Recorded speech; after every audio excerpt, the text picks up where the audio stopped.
Hello mga kado! It's me Wadeb, a day in my life as a human being. Ug ako na nagyablihan ang binana diha aron makakita po ang nature sa akong kagwapo. Oh hay!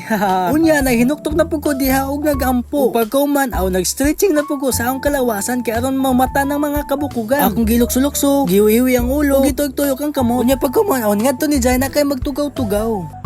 Jai.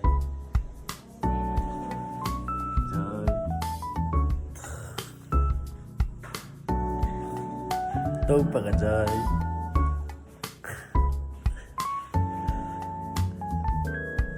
Ug kay gi-prepare naman ni Daddy ang pasaw sa baboy. Awakon lang ipasawan ang baboy. Unya pagkuman aw ngadto na punta sa Trinidad kay magtrabaho na punta. Pero kaning burnout man aw ning tabang sa tani kadua lang diha kay nagtaod siya og duyan.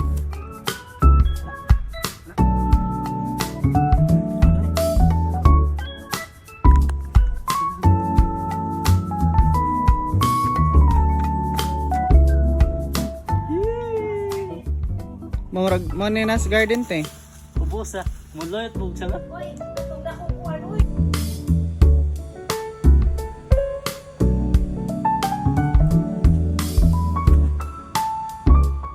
Makalipong man salan. Kay bisag ipo mo ipatay mo ba? Mo ipatay mo tel. Kaya pasudaran ni mo duyan. Magsige ka magtugtog di mo no. Bisag wa gitoy-toyok ba? Sige sa tuyok. Unya na busy na po daw si Kado Chalan diha og taod sa pangkaduha nga duyan. Kay duha man ang plano niya itaod. Pero ayaw ka balaka kay ikaw naman ang akuha. Hoy! Unya kay nagpaandar man og generator nga akong boss. Aw nigtrabaho na punta diha. Kay naa na may kuryente.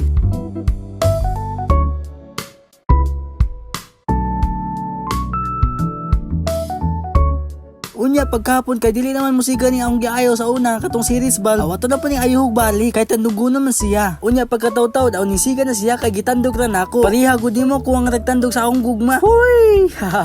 Unya kay galimutan magnaw si Wadib. Maligo na po na siya diha kay ma-maintain ang iyang kagwapo. Uhahay! Unya pagka magligo kay wala naman tay gibuhat, ang tanaw na punta sa practice igniter.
Unya pagkuman sa practice igniter, aw nag-karaoke sabi diha. Suliranin man ay dumating,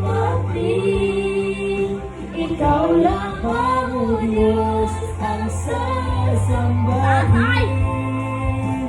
Panginoon ko sa'yo lamang, mananatili kailan. Salamat sa iyong pagtanaw mga kado. God bless!